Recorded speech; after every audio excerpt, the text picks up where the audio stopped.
사도신경하심으로 우리의 신앙을 하나님 앞에 고백합니다. 나는 전능하신 아버지 하나님, 천지의 창조주를 믿습니다. 나는 그의 유일하신 아들 우리 주 예수 그리스도를 믿습니다. 그는 성령으로 잉태되어 동정녀 마리아에게서 나시고 본디오 빌라도에게 고난을 받아 십자가에 못 박혀 죽으시고 장사된 지 사흘 만에 죽은 자 가운데서 다시 살아나셨으며 하늘에 오르시어 전능하신 아버지 하나님 우편에 앉아 계시다가 거기로부터 살아있는 자와 죽은 자를 심판하러 오십니다. 나는 성령을 믿으며 거룩한 공교회와 성도의 교제와 죄를 용서받는 것과 몸의 부활과 영생을 믿습니다. 아멘. 찬송가 325장입니다. 찬송가 325장입니다. 예수가 함께 계시니 시험이 오나 겁없네.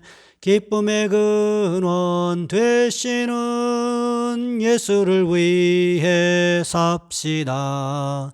날마다 주를 섬기며 언제나 주를 기리고 그 사랑 안에 살면서 딴 길로 가지 맙시다. 이 세상 사는 동안에 주 이름 전파하면서 무한한 복락 주시는 예수를 위해 삽시다. 날마다 주를 섬기며 언제나 주를 기리고 그 사랑 안에 살면서 딴 길로 가지 맙시다. 이 세상 친구 없어도 예수는 나의 친구니 불의한 일을 버리고 예수를 위해 삽시다.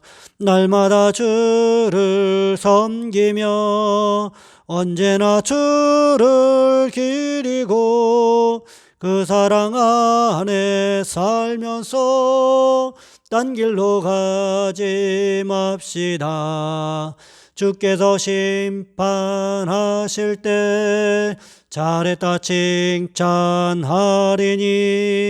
이러한 상급 받도록 예수를 위해 삽시다.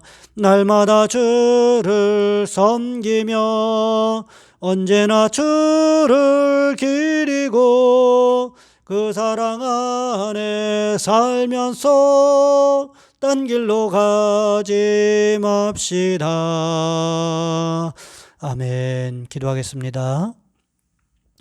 사랑의 하나님, 순간순간마다 우리에게 은혜와 능력을 주셔서 이 험한 세상을 우리가 복음으로 이겨나갈 수 있도록, 기도와 말씀으로 이겨나갈 수 있도록 주여 인도하여 주시옵소서.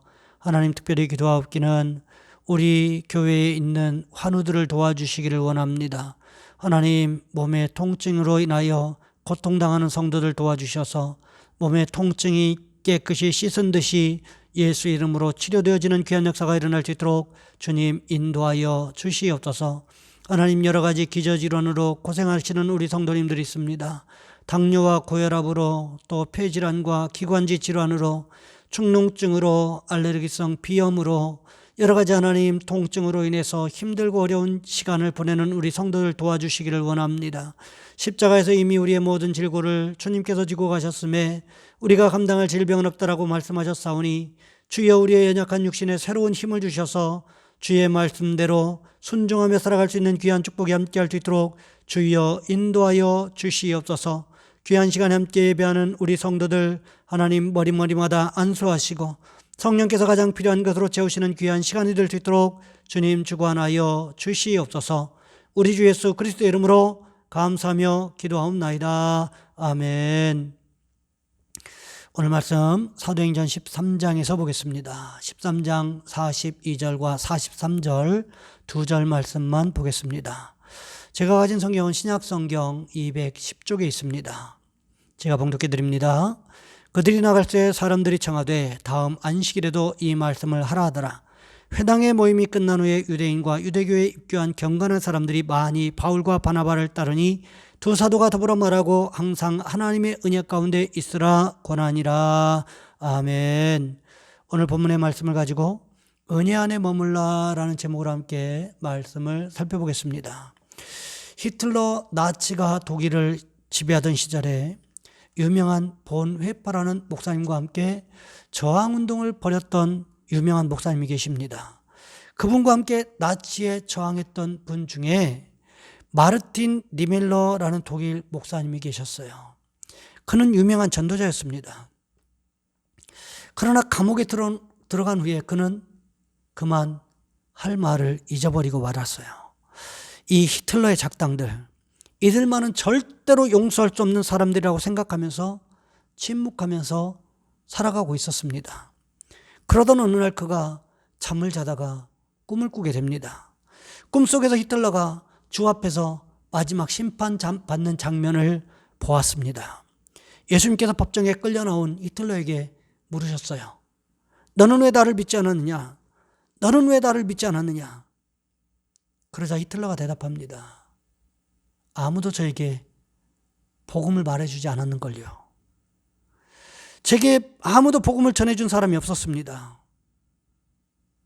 이때 히틀러를 보고 예수님께서 물으셨습니다. 야, 내가 마르틴 니멜러 목사님을 몇 시간씩 잡아다 놓고 얘기하지 않았느냐? 그때 마르틴 니멜러가 너에게 나를 전하지 않더냐? 이 광경을 본 이 니멜러 목사님이요, 너무너무 충격을 받습니다. 꿈속에서 소스라치게 깨어납니다. 갑자기 벌떡 일어납니다. 그러면서 깨닫습니다. 아, 내가 지금까지 해야 할 일을 못하고 있었구나. 히틀러가 나를 핍박했지만, 수많은 사람들의 생명을 빼앗아갔지만 그도 역시 용서받고 구원받아야 할 한 영혼으로 내가 바라보지 못했구나. 그날부터 그는 히틀러를 전도하기로 결심합니다.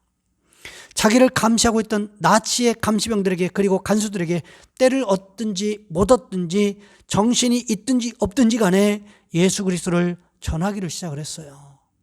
예수가 그리스도라고, 예수를 통해서만 구원받을 수 있다고, 예수 그리스도가 생명이라고. 그래서 마르틴 니멜러 목사님을 통해서 적지 않은 나치의 무리들이, 나치의 간부들이 그리스도의 복음을 받아들이는 놀라운 기적 같은 일들이 일어나게 되었다는 것입니다. 여러분, 그렇습니다. 그리스도의 복음은 세상의 그 어떤 것과도 바꿀 수 없을 정도로 귀중하다는 것입니다. 모세를 통해서 주신 율법이 중요하긴 하지만 율법으로는 구원받을 수가 없다는 거예요. 왜 그럴까요? 여러분, 출애굽기에 보시면 애굽에서 율법, 즉 십계명을 주신 것이 아니었습니다. 여러분, 어디에서 주셨습니까?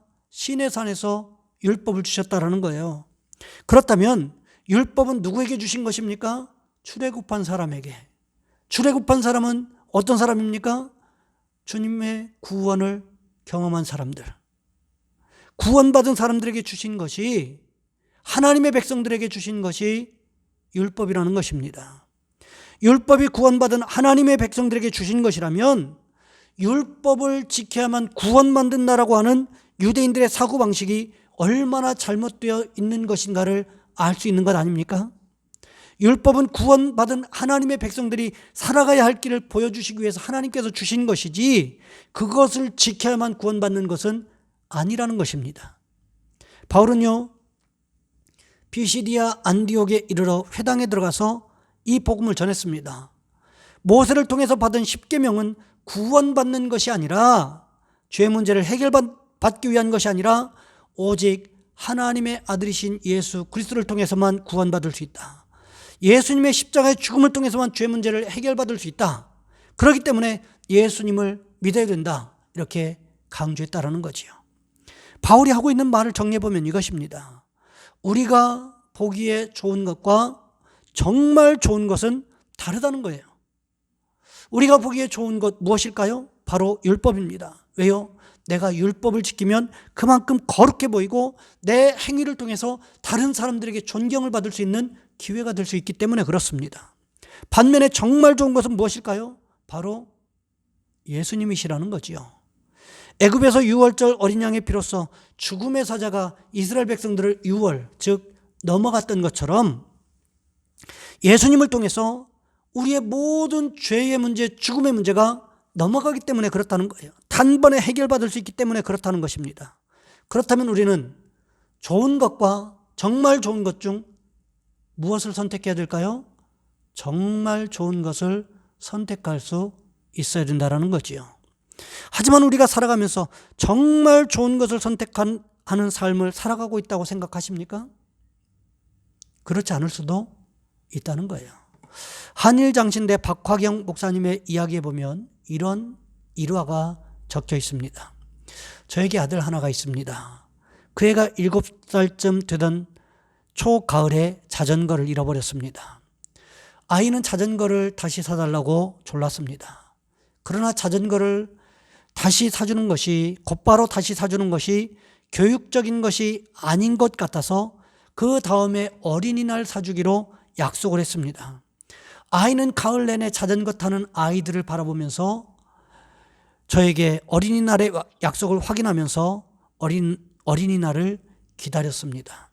그러던 어느 겨울날 아이와 상가를 지나가는데 한쪽 편에 100원짜리 동전을 넣으면 각종 선물이 나오는 기계가 놓여 있었습니다. 1등은 로봇, 2등은 시계 등 거창한 선물이 나오지만 꽝을 하면 고무공 달랑 1개 나오는 거예요. 아이는 그 기계를 보더니 100원 달라고 졸랐습니다.